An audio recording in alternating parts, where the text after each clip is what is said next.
I could persuade you to believe what tonight I hope I will try to, your entire world would change.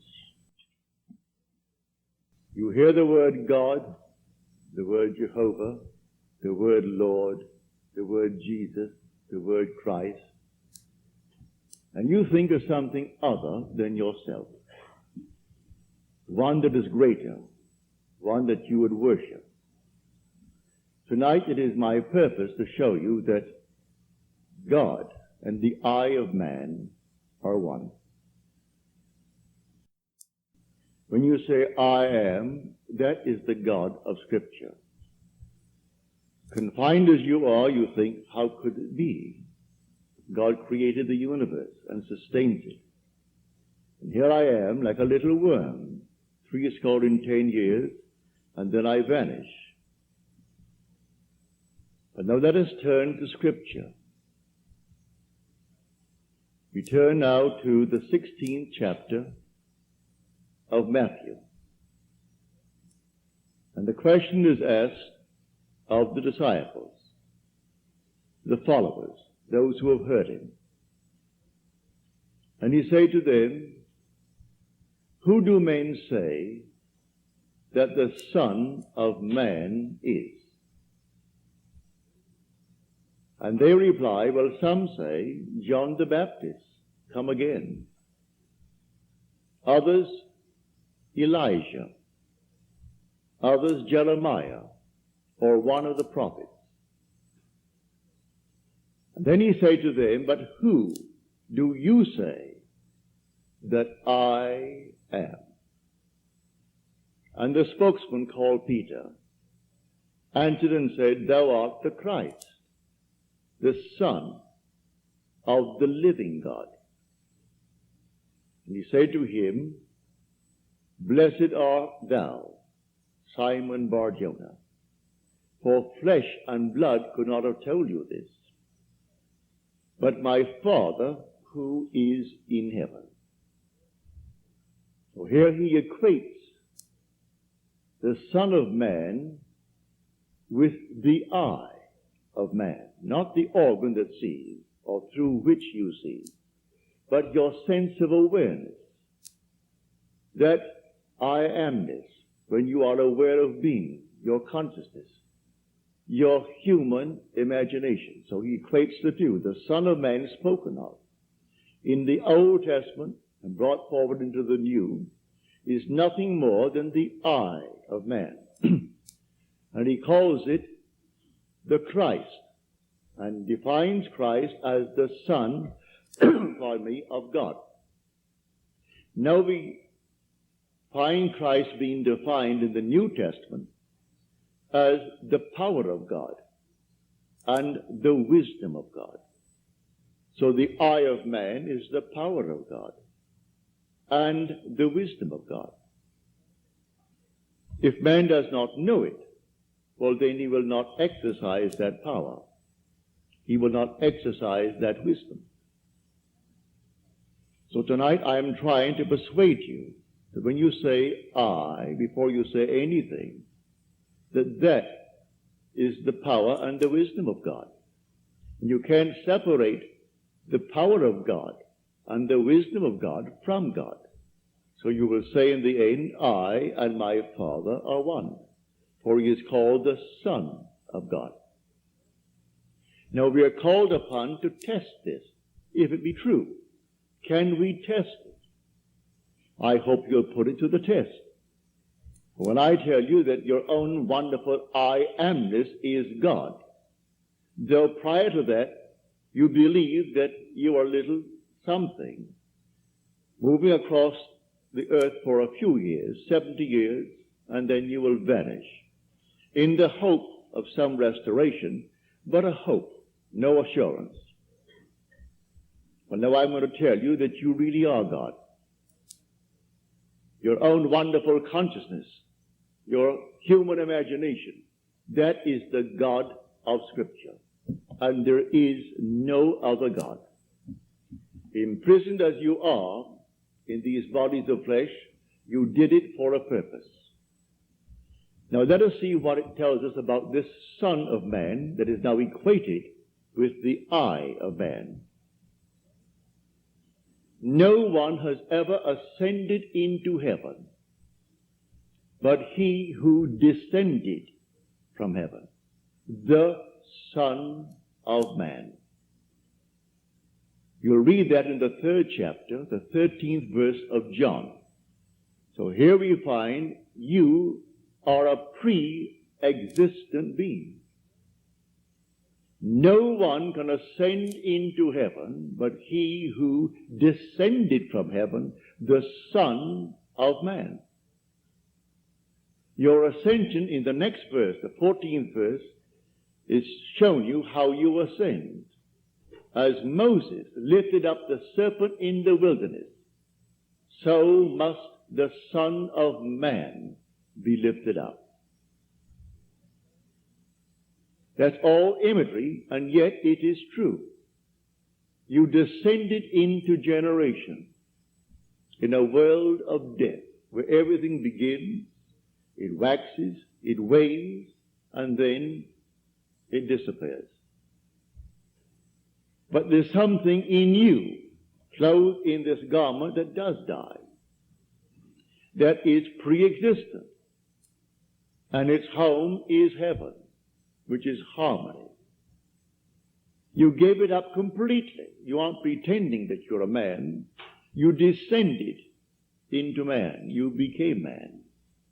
With all the weaknesses, all the limitations, all the restrictions of man, to experience this world of death and decay. There will come a moment in time that you will ascend from this restriction, taking with you the experience that is yours because of this restriction. And you will ascend in the same manner that Moses lifted up the serpent in the wilderness. That was an adumbration. That was a foreshadowing. You will rise from the base of your spine, up your spine into your own skull, for heaven is within you. And you will rise like a fiery serpent, without any loss of identity. The form you wear, I hesitate to describe it. I will tell you that your face is human, your hands are human, your voice is human, but do not ask me to describe the body that you wear. It's infinite power, infinite wisdom, and yet it is a form. You are that fiery being that descended, not because of anything that was wrong when you descended. The fall is not because of any mistake on our part. It's a predetermined plan to come down into the world of death and decay and overcome it. If coming down, wearing these garments, we knew who we were, pretending that we were men, we could not accomplish it. Any more than an actor on the stage, pretending that he is Hamlet, can actually play that part. He has to actually assume it, but even then it is still with a little something in his mind. He knows he is the great actor who tonight will go home to his lovely home, and he'll take off the garment and hang it up once more, and tomorrow he'll replay the play. You don't do that in this play of God. You don't take off the garment.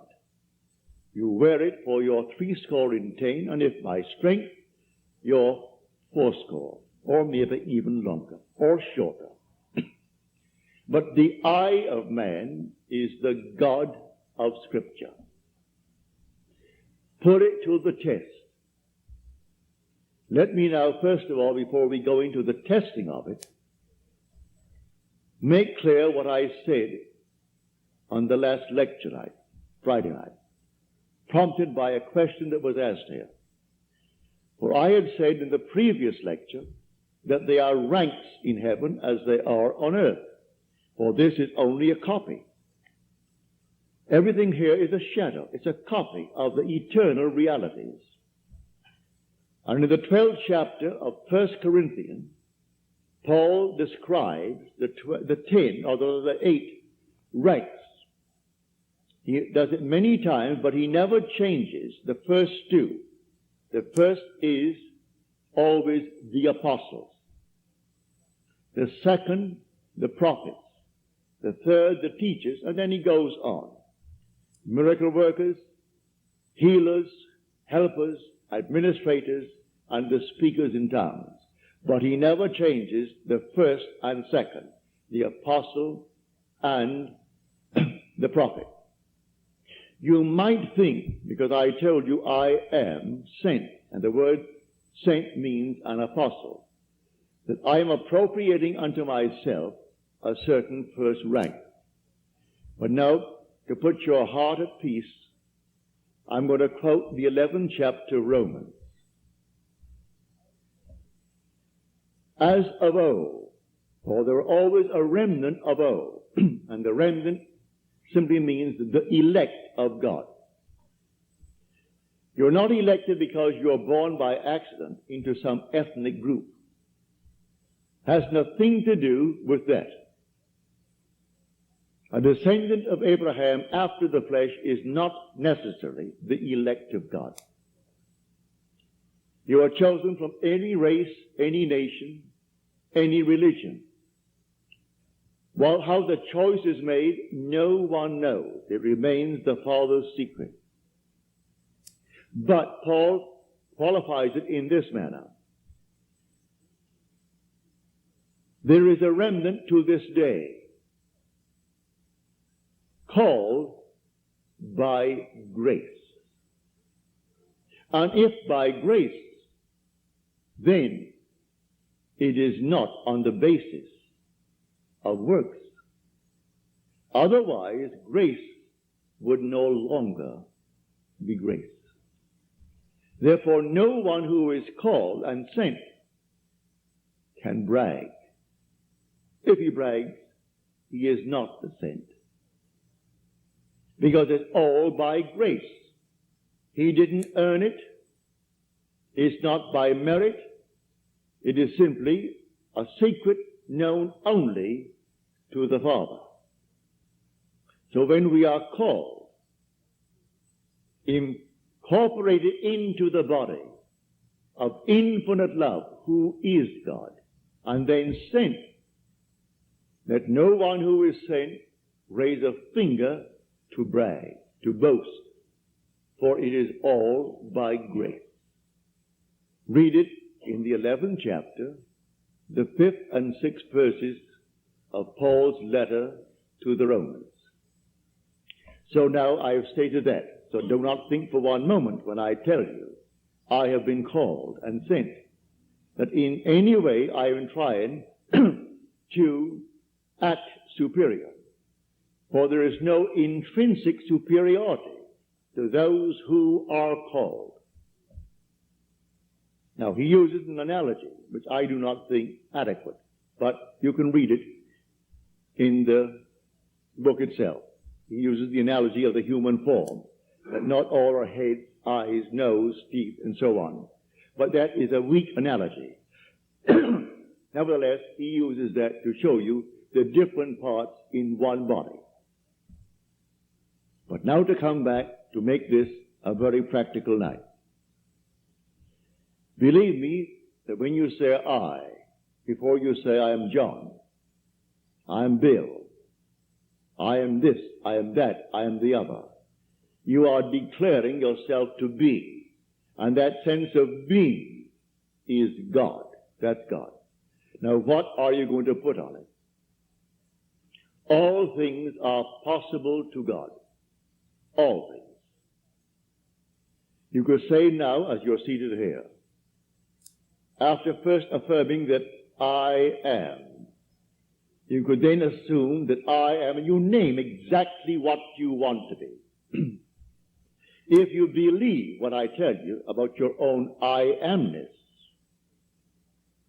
and remain faithful to what you have assumed, that assumption will harden into fact.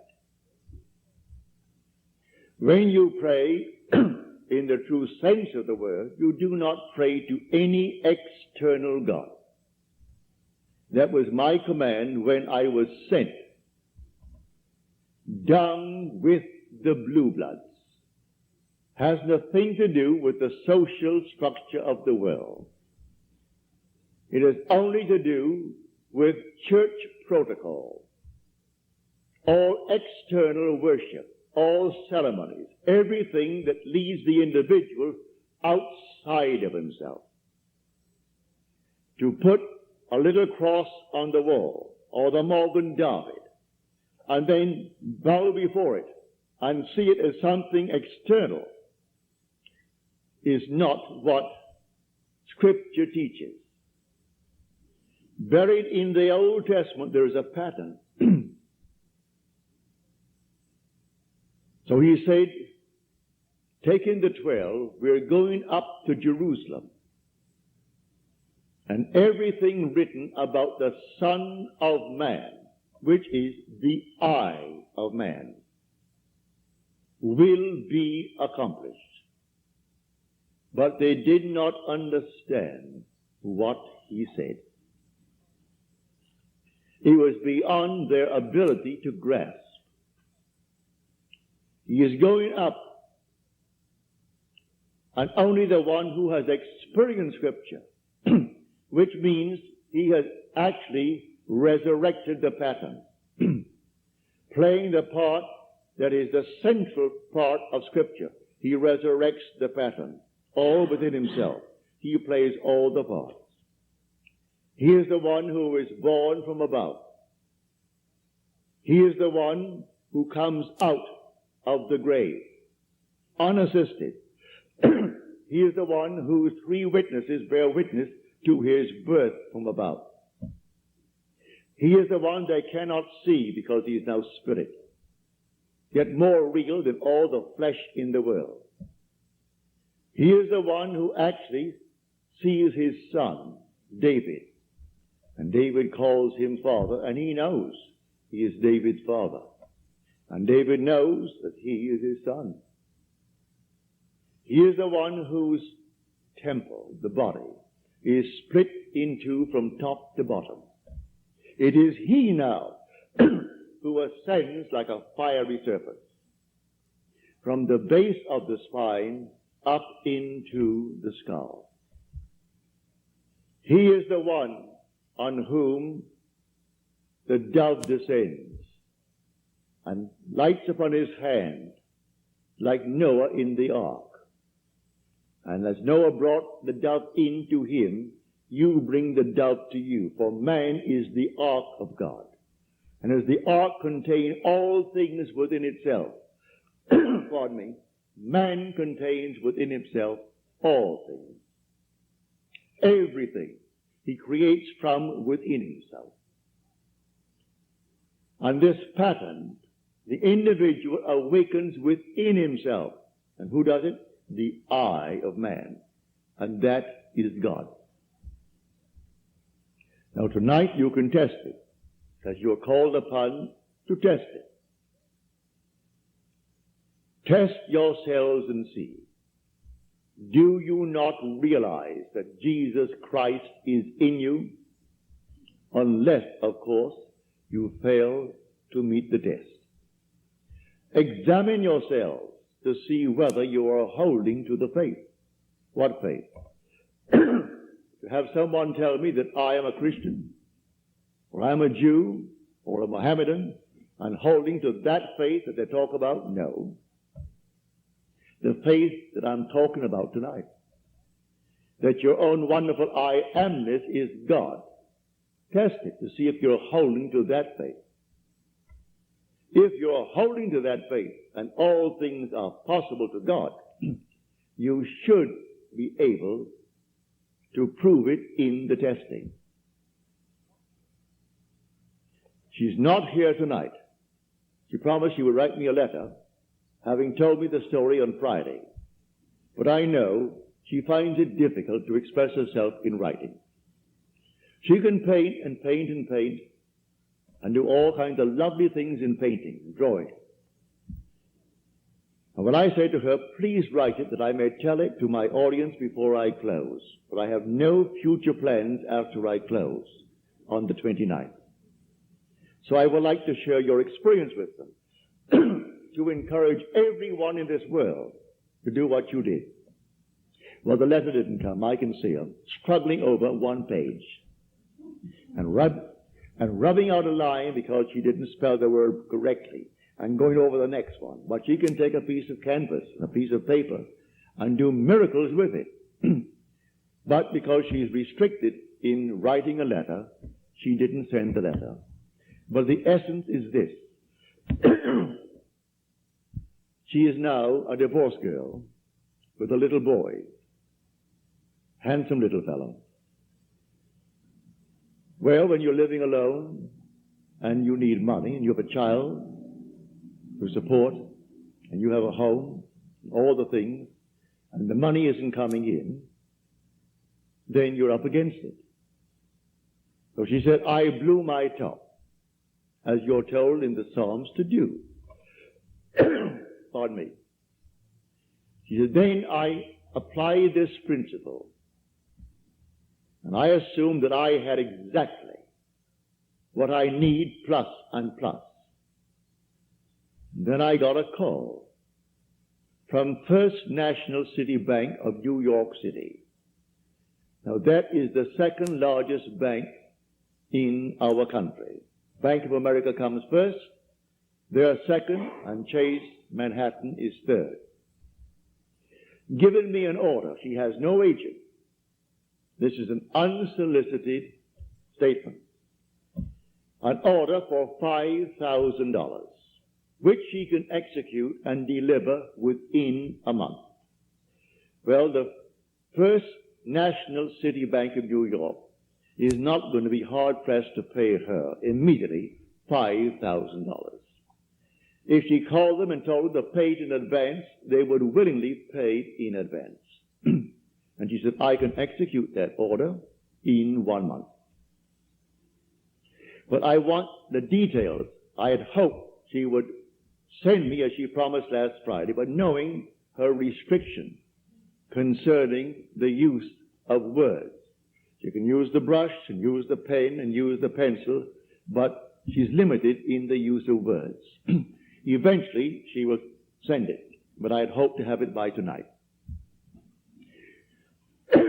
So I could give you exactly what she did. But this is what I do.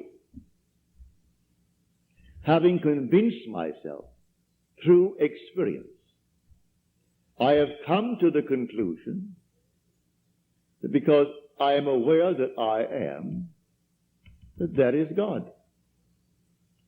For if by him all things are made, and without him is not anything made that is made, and I start from scratch, only imagining a state, and then I boldly assume that it is real, that I am actually experiencing that state now. And then in the not distant future, that state crystallizes in my world. Well, then I have found God. I have found the source of the phenomena of life. My only concern then is to share it with others and tell them, for they're all one. We are one. No one is greater than the other, not fundamentally. In his claims of what he is in the world of Caesar, he has more money, or he has so-and-so and so-and-so, but basically the same creative power in the man tonight behind bars serving life is the same creative power of the one who sentenced him to life. It's the same being. There is only one God. Hear, O Israel, the Lord, our God, the Lord is one. And the word translated, the Lord, is Yod He Vav He. Properly translated is I am. When you go unto the people of Israel, and they ask you, what is his name? And you claim that the God of Abraham and the God of Jacob and the God of Isaac sent you. You say unto them, I am has sent me. That's my name forever. And by this name I shall be known throughout all generations. But man finds it difficult keeping the tense. And so he speaks of thou art, or he is. And he never actually comes down to the fundamental and knows that I am. I am the cause of the phenomena of my life, good, bad, or indifferent. I have to live with it and change my assumptions if I would change the world in which I live. But now, can I help a seeming other? I say you are myself pushed out. Can I help another? Yes, because there's only one. If your request of me comes within the framework of the golden rule, something that I would like done to me, then I can willingly help you. If you ask of me that which does not come within the frame of the golden rule, do not ask it of me.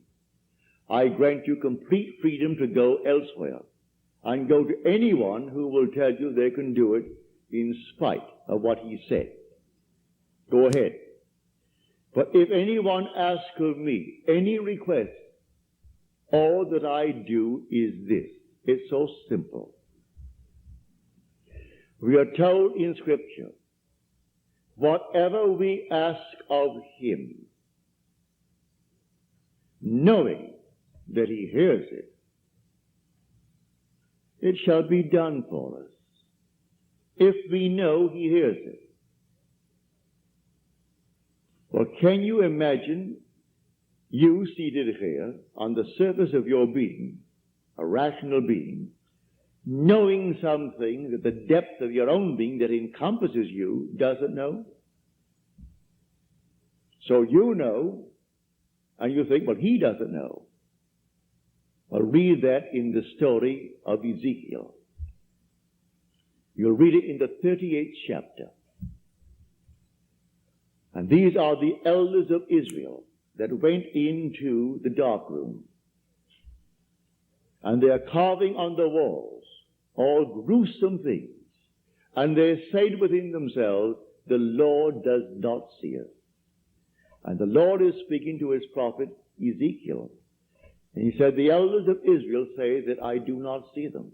And watch what they're doing, making all these abominable things within the great cavern.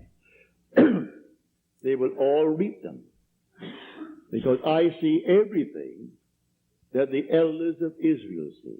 But they think because it's dark and it's a cavern, no one knows what he is doing. That God doesn't know it.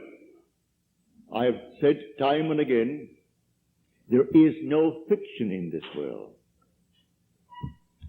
You might have heard the story, and you read the story, concerning the seajacking of the Queen Elizabeth. You might have read the article in Time that some girl at Hunter College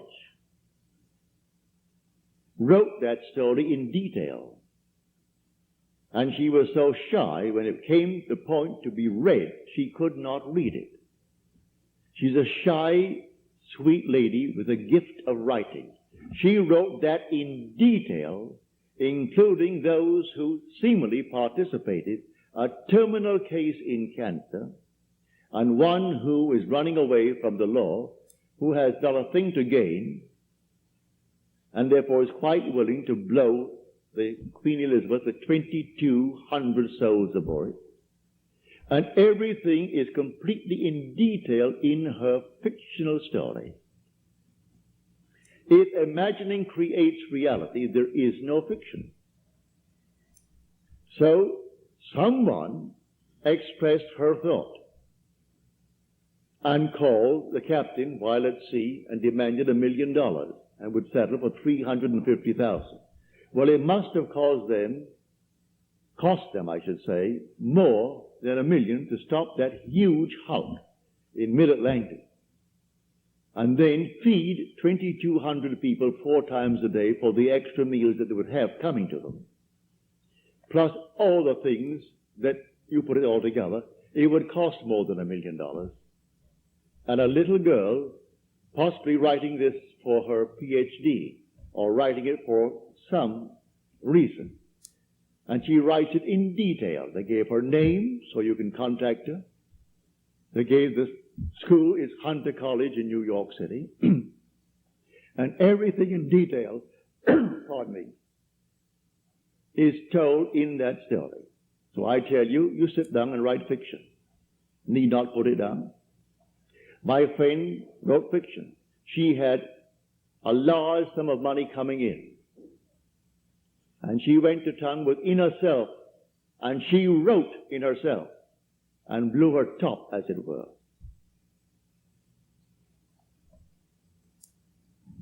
Thank you, Harry. Thank you. Didn't drink enough tonight.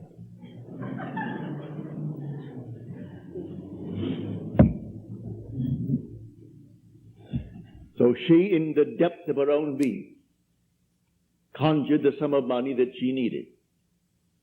Beyond, always go beyond. So we are told in the psalm, be angry, but sin not. Commune with your own heart upon your bed and be silent. Yes, blow your top, but do not let the sun go down upon your anger.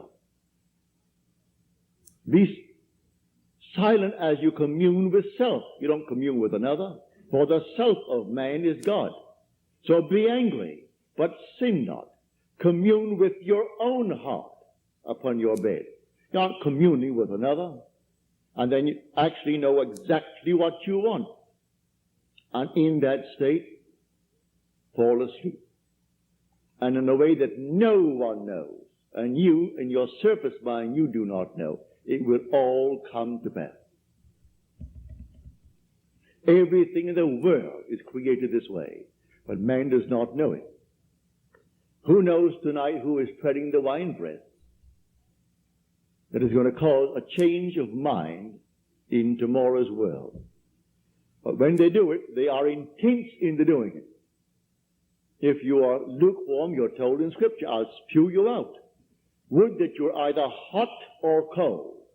But because that you are lukewarm, I will spew you out.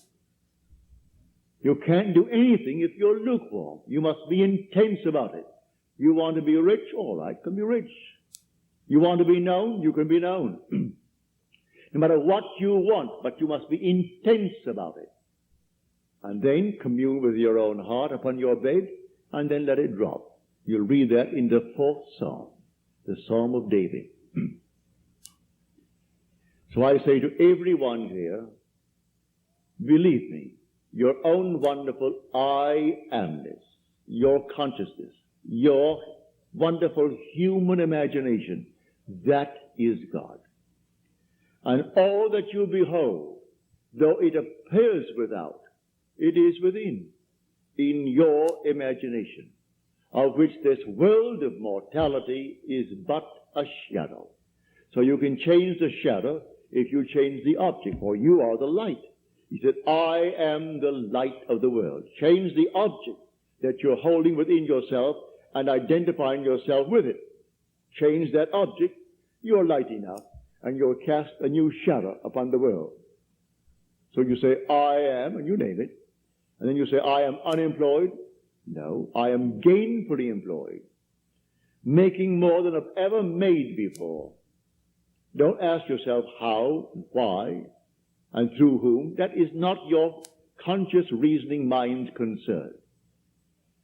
If you take the intellectual background, the educational background of those who are making top money in the theatrical world, I doubt that they could pass any college examination.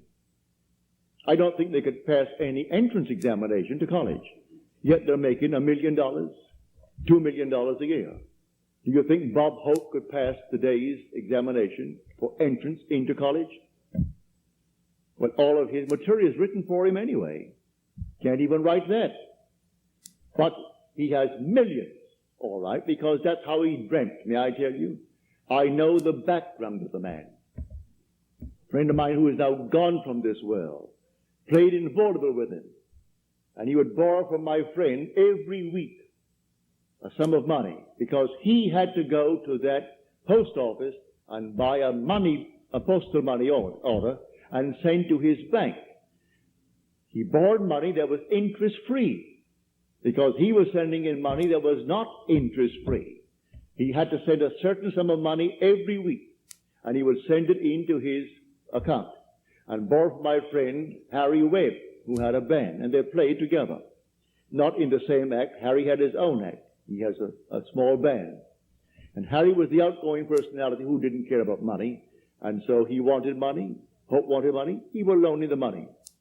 He always paid it back the next week and borrowed it again because he had to have so much in that bank every week. And when they would go into a restaurant and food was left over, like bread and butter, who took it all home? Bob Hope. Bob took all the buns, all the rolls, everything that was there uneaten. He paid for it, and you paid for it. You don't want it, Harry, do you? No. All right, so he took it home. So he has 400 million, so they claim. That was his goal in life. If that's your goal, have it. I speak of another goal. The goal of awakening to who we are. When man awakens from this dream, the whole vast world and all that it contains is as nothing to the being that you are. You came down from heaven, where the whole is yours. As you're told in the 50th Psalm, if I were hungry, I wouldn't tell you, for the world is mine, and all within it. The cattle on 1,000 hills are mine. So why should I tell anyone of my need when it's all mine anyway? I would slay and eat. When you awaken, you don't ask anyone if you awaken from this dream of life. But while you're in it, all right, we're one. This little hand of mine, if it begins to itch here now, it's easier for me to take this hand that is not attached to this and scratch it, and to try to bend this thing out of shape to scratch the back of it. I could rub it here, but why not? This is easier. And take a part of my own being to ease the itch. Because we're all one pushed out. So you can do it. Ask anyone that you trust. May I tell you, he isn't, if he knows how to pray, he isn't going to burst any blood vessel. He isn't going to get down on his knees and pray to any external God if he knows how to pray. He isn't going to beg of anyone in this world. What he will do, he will simply represent you to himself as one telling him that you have what you asked of him. And when he is satisfied that you told him that you have it, don't ask the second time for the same thing because he is not going to listen to you. He heard it, he is still hearing it, and he will continue to hear it until that which he has heard is perfectly externalized. So don't think you need several treatments. That's a lot of nonsense. Treatments for what?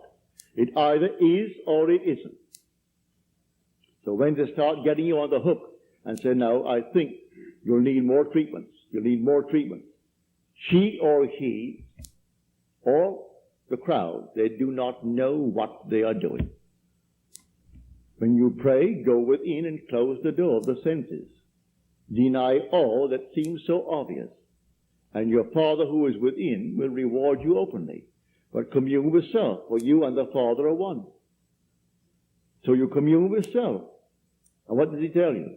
Exactly what was asked of you. He heard it, and he has all the ways and means that you on the surface of your being know not of. He will do it. You can ask anything of one if it comes within the framework of his code of ethics. Don't ask anyone who knows how to pray something that does not come within his golden rule. Do unto others as you would have them do unto you. Just as simple as that. And most of the requests would come within that rule. And so you simply hear it. And then you drop it completely. And in the depths of your own being, you're still hearing it. And the Father knows all means, all ways. And so he singles out the best way to externalize it. Here in New York City, many years ago, this lady, a lady of considerable means, she left her home in New York City and went off to Paris with her 2 children, leaving her home and her maid. Before she returned, the maid took all of her furniture and took it away. When she returned, the apartment was there. Rent was paid every month. But there was no furniture, not a thing in it. She employed a private agency, told the police department, told all the authorities in New York City, and plus her private agency. At the end of a few months, they did not turn up one thing concerning that stolen property. She came to see me. I said, all right, you're seated there and I'm seated here in my apartment, aren't we? Now, you are not seated in my apartment. You are seated right now. Close your eyes. You're seated in your own apartment. And you had a grand piano? She said, no, I had a piano, but it wasn't a concert grand. It was grand, but not a concert grand. And on it, I had my pictures of my 2 children. And I had pictures of the wall. She told me what they were. And the furniture, I said, all right, refurnish that place as you left it. You have a memory. She did. Now, when I stopped talking, it's because you have refurnished that place to me. Now, you're going to go in, and you aren't going to see your apartment from my apartment. You're in your apartment. And you can feel your chair, and get off your chair and feel the piano, and see the children, the pictures of the children, and that's what you're going to do. She agreed she would do it. And then we simply broke the spell. What did it take? 2 minutes? 3 minutes? That week, she went to her bank on Madison Avenue. As she was coming out of the bank, she had a past history of a little mental state where she was put away for a while because she needed psychiatric treatment. And the bars on this window reminded her of her past history and therefore addled her for a while. So she came onto Madison Avenue and turned south instead of turning north, where she should have. When she discovered her mistake, she was at the end of the block. When she got there and discovered her mistake, she looked down, and 2 very familiar ankles were standing right before her. She came up to the face, that's her maid. And the maid spotted it and started to scream. She went over to the maid and grabbed her before the light changed and hailed the oncoming taxi and said, you're taking me right now. And the maid, who could have killed her, she was so big and strong, was so reduced to impotency because of the discovery. And the maid took her to the place where she had stored that furniture. She said, I'm not bringing action against you. I want my furniture. And she got it back into her own apartment within the week. A seeming mistake was the way the Father laid her. All I ask is to go to the end. If I go to the end and give thanks to the end and for the end, it's done. Now let the one in the depths of my own being devise the best means to take me to that end. The end is where I start. The end is my beginning. And that is a story that I know from personal experience.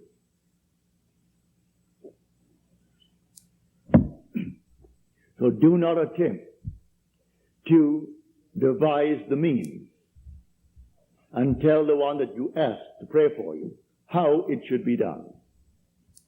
He will lose all interest and turn his back and say, go elsewhere. You don't go into a doctor's office and tell him what he should do. If you go to him because you trust him, well then you either got to trust him and continue, or you're going to leave him. Well, if you go to someone that you really believe who knows how to pray, don't tell them how to do it and what means should be employed in order to do it. He is going to go to the end if he knows how to pray. The end is where we begin. In my end is my beginning.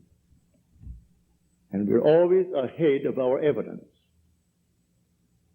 So I go to the end. I see the whole thing done, and then drop it. Then let it happen in my world.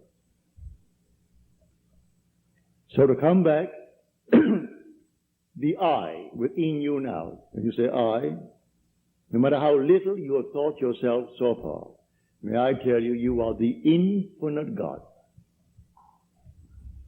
And when the story of Jesus Christ repeats itself within you, you will know it's all I. No one called Jesus is going to appear. He is not going to push any stone away from you when you come out of that tomb. And then you'll know the words of John.